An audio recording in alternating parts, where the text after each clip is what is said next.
د خر غوښه چې انسان وخوري نو هغه ته به څومره فایده ورکوي او څومره نقصانات به ورکوي. زمونږ په اسلام کې چې نو د خر غوښه خوړل حرام دي. ویډیو را سره مکمل وګورئ څنګه چې تاسو ته پته ده په اسلام آباد کې په ترنول کې چې دی نو 25 من غوښه د یو هوټل کې برآمد شوې ده، 50 خره پکې هم برآمد شوي دي چې هغه به په دغه هوټل کې د خر غوښه پخوله او هغه به په خلکو باندې خوړله. ملګرو آیا چې انسان چې د خر غوښه وخوري نو دې ته به څومره فایده ورکوي او څومره نقصان به ورکوي. په دې ویډیو کې ته مکمل معلومات شریکوم چې انسان د خر غوښه وخوري کنه د خر په غوښه کې پروټین ډیر زیات وي نو د انسان چې د دې اډوکې مضبوطیږي او د دې پټي سره هم مضبوطیږي. ها د دې پټي مضبوط د دې اډوکې سره هم مضبوطیږي. ځای باندې د خر کې چې د پروټین ډیر زیات وي په غوښه کې او د نورو ځناورو په دې کې پروټین ډیر کم وي. ملګرو او په اسلام کې چې نو خر حرام دی. خر ځکه حرام دی چې د خر دا شکل ګنده دی، بیماری ډېرې زیاتې دي، انسان ته ډېرې زیاتې بیماری لګي. ملګرو چې اوس یو انسان چې د خر غوښه وخوري کنه نو د خېټه به خرابېږي، هپاټایټس سی چې د بیماری دغه بیماری قسمه بیماریانې به وته لګي. کچرته یو انسان خر وخوري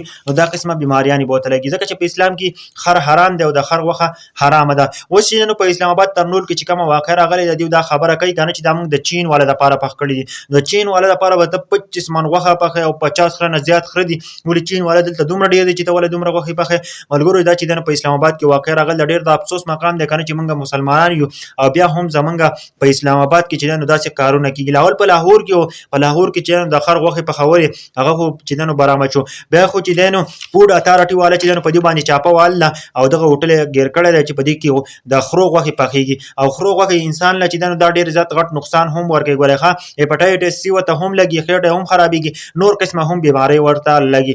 اگر چې د خلاف نور هم سخت اکشن واغسته شي او په دغه هوټل باندې کراس هم راغی او په دغه کسانو ته سزا ضرور میلاو شي چې ولې تاسو داسې کارونه کوي. ځکه چې زمونږ اسلام موږ له اجازه دی خبرې نه راکړې پکار چې هغه کارونه موږ نه کوو کنه چې دا نو تاسو خپت چې اسلام بدی باندې پابندي لګولې ده هغه انسان ته نقصان ده دی. الله رب العزت په خپل بنده باندې ډیر زیات خپاکیږي، په مسلمان باندې ډیر زیات خپاکیږي ځکه چې دا کم سيزونه چې دي حرام دي ودی کې چې دا نو انسان ته نقصان رسي. الله رب العزت چې نو ځکه په دې باندې حرام کړی چې دا سيزونه تاسو مخوري، دا حرام دي، تاسو له نقصان درکې، تاسو ولې دا سيزونه خوري، تاسو دې سيزونه منی چې دا تاسو له نقصان درکې. بلکې موږ بیا هم داسې قسمه کارونه کوو موږ د اسلام نه هټ کر چې دا نو بیا د خر غوښه په هوټل کې چې موږ ته فری میلاويږي چې موږ روپۍ وګټو. روپو د خلک دومره لیونه کوي کنه چې خرو غوښه په او هر سیس په هغه سیس په چې هغه الله پاک حرام کړی دی موږ باندې. نو موږ ټول په کار ده کنه دې سيزونه غریز وکړو، دې سيزونه چې د فریض وکړو چې دا سيزونه موږ نه پخو، دې چې د خلاف आवाज چوت کو چې ولې د زمونږ په پاکستان کې زمونږ په ملک کې